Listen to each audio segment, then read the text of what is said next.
Second by Ms. Gomez. Are there any comments or discussions from the board? Roll call, Mrs. Bruno? Aye. Ms. Gomez? Aye.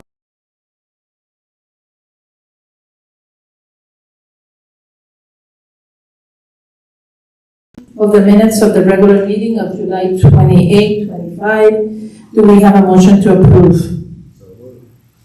Second. Motion by Dr. Ruiz, second by Ms. San Paulo. Are there any comments or discussions from the board? Roll call, Mrs. Bruno? Aye. Ms. Gomez? Aye. Ms. San Paulo? Aye. Dr. Ruiz? And I. Motion passes. Adoption of the consent agenda. Are there any requests from the board, staff, or audience to remove an item or transfer it from the consent agenda to the action agenda? None? Okay, do we have a motion to adopt the consent agenda? Motion to adopt. I'll second. Motion by Ms. Gomez, second by Ms. Bruno. Roll call, Ms. Bruno? Aye. Ms. Gomez? Aye. Ms. San Paulo? Aye. Dr. Ruiz? And I. Motion passes. Item 7.1, ratification of amended and restated memorandum of understanding between Gold Coast Health Plan and HESD. Ms. Malcosa does this. Welcome.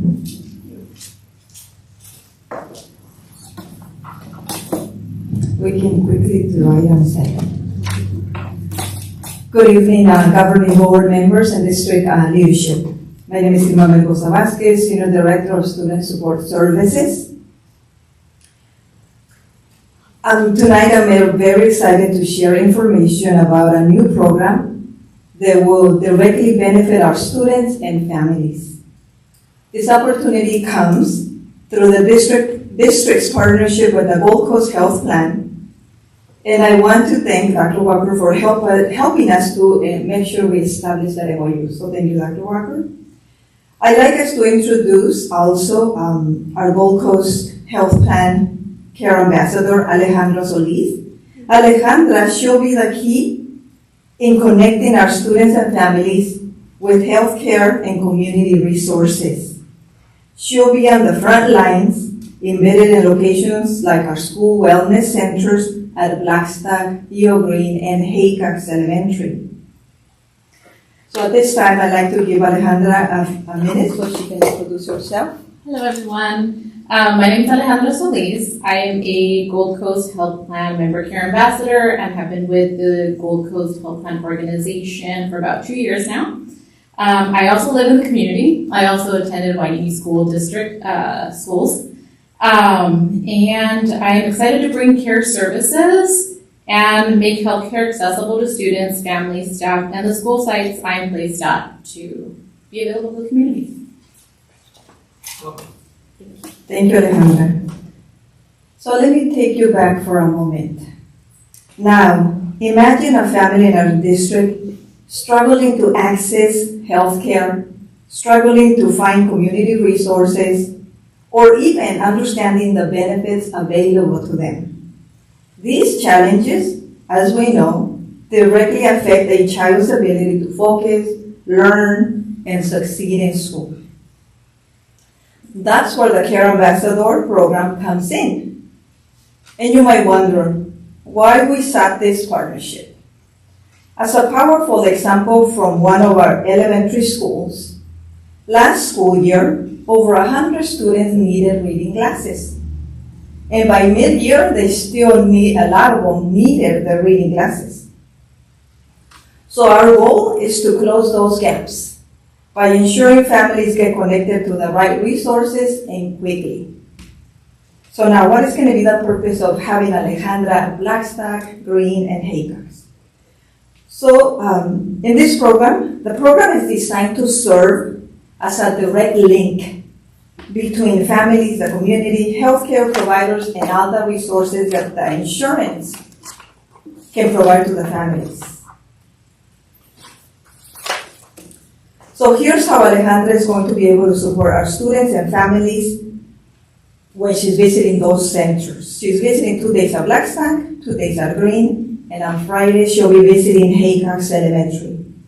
So she'll be able to help families navigate through the medical coverage so they can fully understand what it covers for them, including enrollment or renewing the documentation. A lot of them have difficulties in understanding, and there is a lot of pages too. So she'll be supporting with that.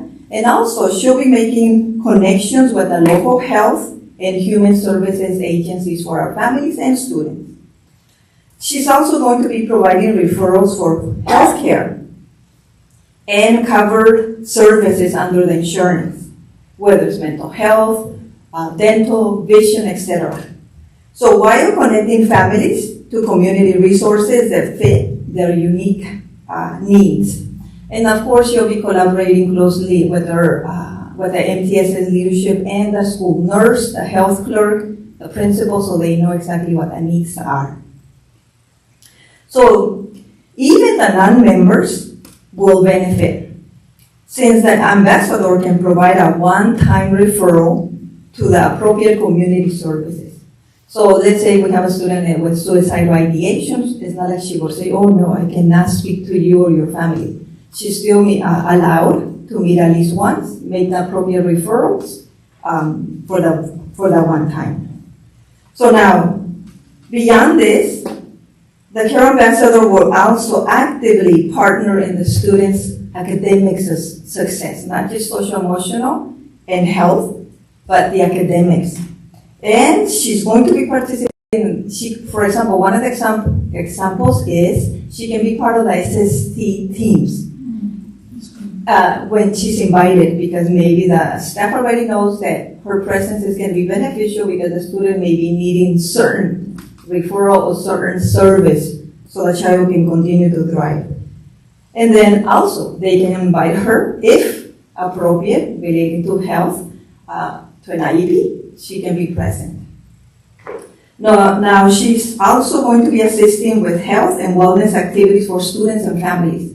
Our wellness clinicians are trying their best to do before lunch and after school activities for the students, that is for mental health, and she's going to be there supporting too. And she'll be providing school events, such as she'll be participating in back to school nights, open houses, parent meetings, and PTA meetings, any kind of parent meeting. And the nice thing is that she will be adjusting her schedule in case she's having a late evening.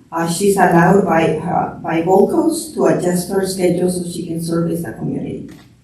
And also, she'll be acting as the main bridge between all these medical agencies and the families and the students. For example, when I mentioned that we had more than 100 students, it was almost 150, without reading glasses last year. A lot of the families, they didn't know exactly how to go about to taking their students to the optometrist. Or even if they knew and they had an appointment, sometimes they didn't have transportation, etc. So even with that, Alejandra is going to be able to support us to ensure there's transportation for the family, so they take the student to get what they need. And so in short, the partnership helps us remove the barriers and break down the silos by connecting families to critical resources. It ensures that every student has the support they need to learn and thrive inside and outside of the campuses. So at this time, it is recommended that the governing board ratify the amended and reinstated memorandum of understanding between the Ventura County Medical Managed Care Commission, Gold Coast Health Plan, and Guanime Elementary School District. Thank you. Do we have a motion? I second. Ratification. Ratification. Do we have a motion to ratify? Motion. Yes. Ms. Gomez, did you Yes. make the first? Ms. Gomez, The first is Dr. Reese. sorry, Dr. Ruiz, and Ms. Gomez second. Thank you. Are there any comments from the audience? Are there any comments or discussion from the board? I do have a question. There's two questions. One, I wanted to know, when we're talking about academic success, that you're going to be helping with academic success, what does that mean and how is that going to be? What does that mean? Yeah, so We know that a student is not able to learn if or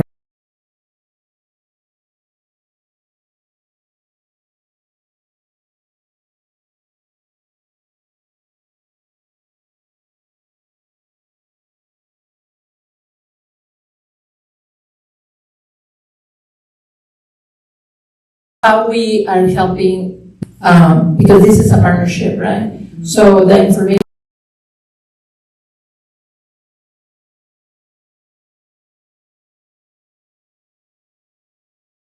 that, they can go and get the help that they need and not be personal information being sharing outside for whatever the state of the country is right now.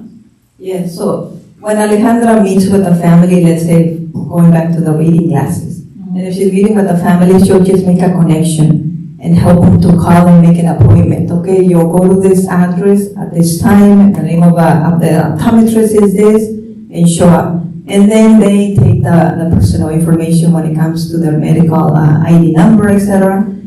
Then they'll take it.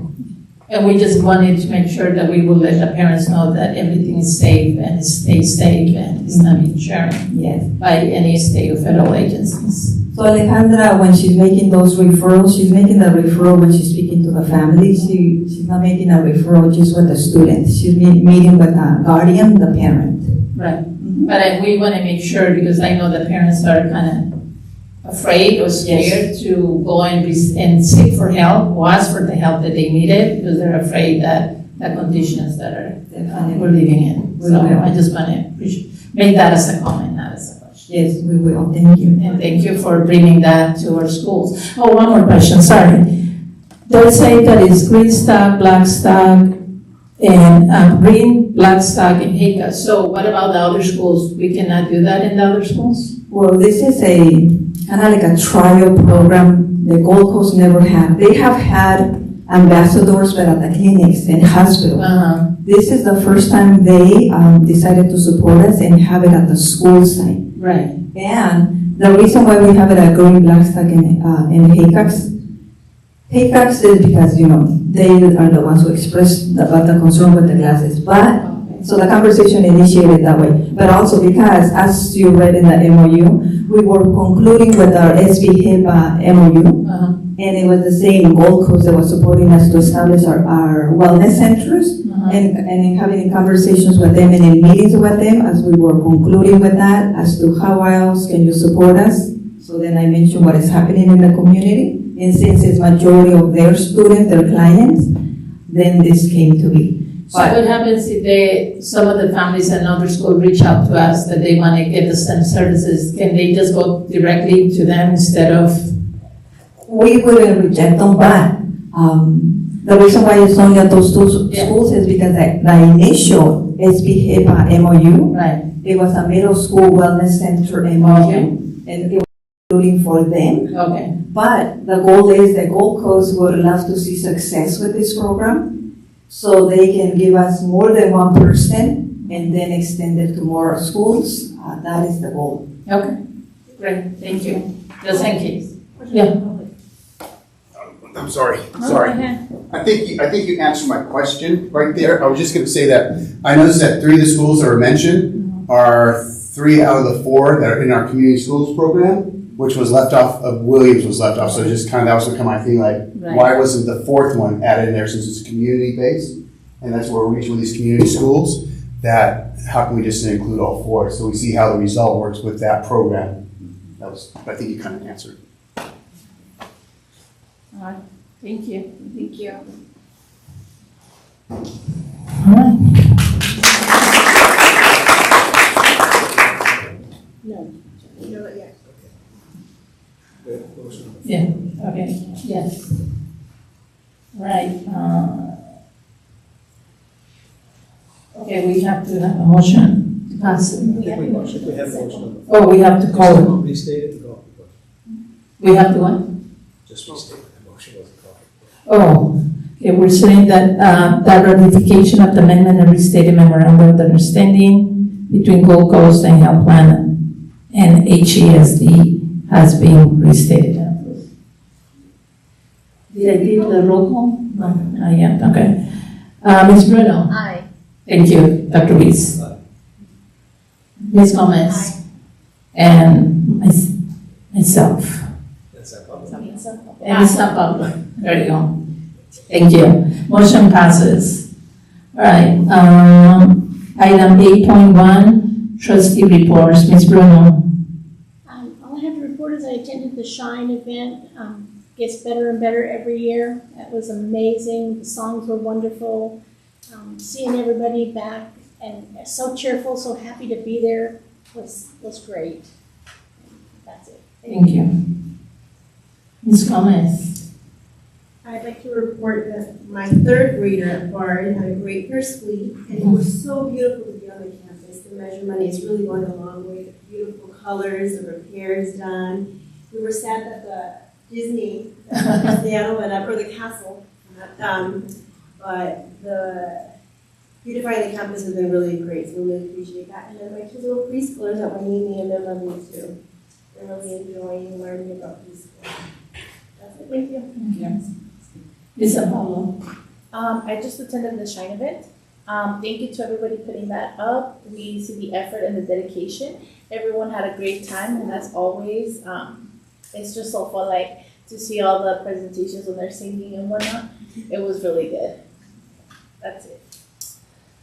Dr. Reese. Well, I want to say I went to the Shine event as well, and I want to thank Darlene Bruno for putting together the baskets for us. She did a great job. They were the most expensive baskets we've ever had, which is very cool. Yeah, and so you did a wonderful job. I just want to recognize that. Thank The other thing is, I went around to many of the tables and said hello to the teachers and the other employees there, the staff, and there was just a sense of happiness and caring and love, and it's a wonderful place to be. I mean, you see people light up as you go around and say Happy New Year to them, and so anyway, it's a great event, not just because everybody did a great job at it, but because it seemed like everybody really enjoyed being together. And I did attend the Shine event, which was beautiful. Everybody did a wonderful job. And also, I love the songs. They were very original. Dr. Walker shared with us that they was created by AI when they put the music and the lyrics. So that was, a very positive thing about AI, I believe. But thank you, everybody. We had a great time. Item 8.2, superintendent report. So August was a really busy month. So all of our maintenance, custodial staff, getting ready for all of our schools, getting them to look beautiful and grounds and all of that. Our HR team, staffing. On August 11th, we had our district-wide MTSS day, and we had teachers and classified staff, come in the middle of their summer. We had trainings going on, so it was a very busy month, and it's always, I think, very impressive just to see how many people are willing to give up. I mean, as Mr. Gomez said, the summer feels shorter and shorter, but yet we still see people who are attending conferences and trainings during the summer to get ready for the school year. So a huge thank you to all of our staff for everything that they did to get ready.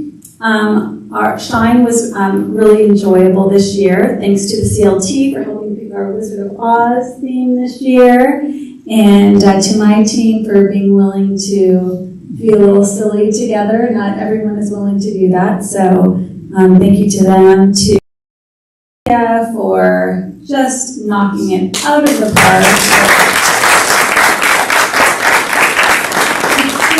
And she's got her husband painting bricks and all sorts of stuff. I'm like, he just must think we are crazy. Big thanks to Joanna also. Joanna we did not have long lines for food or coffee this year. So we did 4 self-serve stations of coffee. We had a mocha station, a flavored station, a super cute tea station, which not many people used, but it was so cute. It was worth just having it up. And then a plain coffee station. And so appreciate Joanna's work and all food service for doing that. And then we went back to the burritos because the line moves more quickly for that. And it was a warm day, so It was nice not having people standing in line, and we had Liz Hoppy out there doing our green screen, so thank you to everybody for that event. We had a really smooth opening this year. Super thankful to all of our principals and office staff, our assistant principals. You know, they host families now before the first day of school to come and pick up packets and do all of that. So kids come, their families come, and they have a few days to adjust. It gives the office staff a few days to, you know, solve problems, and it just makes for a calmer first day and first couple days. So I know that everyone was doing last minute staffing, both at our school sites, our special education staff, trying to get everyone in spots. And so very much appreciate your hard work on that for a smooth opening. Knowing that we were starting in a heat wave, this is the first year that we started with all of our schools having air conditioning. So that was great. Last year we had, 10 of 11, but BART hadn't come online yet. So this was the first year of having everybody. I mean, we did have a few here, you're always going to have some problems, but district-wide overall, it was nice to not have that stress of knowing how hot it was going to be on our first week. So now if we can just get everyone to close their doors, that would be fantastic, so that we're not cooling the quads and cooling all of Wainini. So it's a change in practice. It's a change in practice, and I think it's just you've had the same habits for so long. But Dave and I were a little bit on a close the door kick this week, especially because it was so hot. We didn't want the systems to go down. So we'll keep practicing that. Enrollment-wise, as expected, we are down students. It changes a little bit every day. So as of today, day 4, we were down 244 students compared to last year.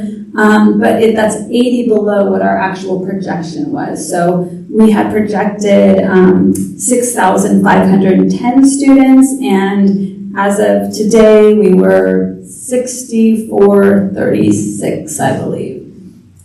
So it'll keep shifting, but it's probably going to be somewhere around there. So obviously we were disappointed to be below the projection because we knew that we were already going to be low due to our outgoing class. But a couple sites at Haycox who have about almost half the number of TKers than what we had last year. And then we've got, I think, Williams and Hathaway that have really low kindergarten numbers compared to what they had last year. So we know that the current environment is impacting enrollment, just kind of seeing where they're hitting. District-wide, and talking to a lot of my colleagues, they've mentioned too that a lot of families who maybe just have a TKer are choosing to not send them because they just want to keep them at home. So maybe that will change over time, but that's kind of where it stands right now.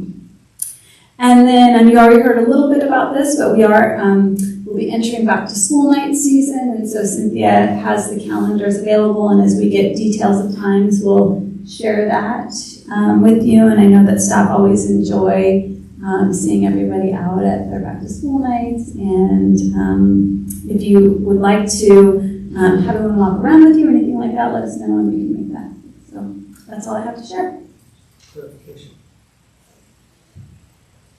Didn't you say that you wanted us to let you know if we were going to be able to go back to school so the principals could introduce us? Is that not needed anymore? Ideally, yes. So if you're planning on going, let Cynthia know. We can let the principal know, and that way they can make sure to be prepared to introduce you to families, to staff. But if you don't let her know and at the last minute you decide, you are still welcome to come. You don't need an intro. Okay, thank you. Item 8.3, suggested future agenda items. Dr. Ruiz. I have a request for future agenda. I would like to request an item that talks about what the maximum school board member reimbursement can be in a district of our size. Because I think about Daisy and other people that don't have as much income, and I think our payment as board members is one of the lowest I've seen anywhere. So just something to think about. Maybe give us information and see if we might want to make it action on that in the future. Thank you. We will now go into closed session at 6:28 to discuss a confidential student matter and an employee matter.